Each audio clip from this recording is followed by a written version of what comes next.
रब दी ते कड़े बुलंदे आवाज़ा बख्शिश मंगन कारण लई ते खुले रहमत दा दरवाज़ा ओ वली अल्लाह दे मरदे नाई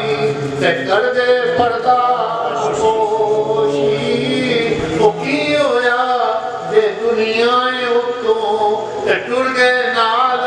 खामोशी रोंदी रोंदी दा एक कतरा ते अथरवां दा पानी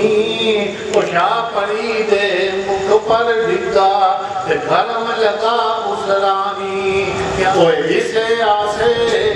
उमर गजारी ते चले निखारे हजारा ओ माली बाग देखन नहीं देता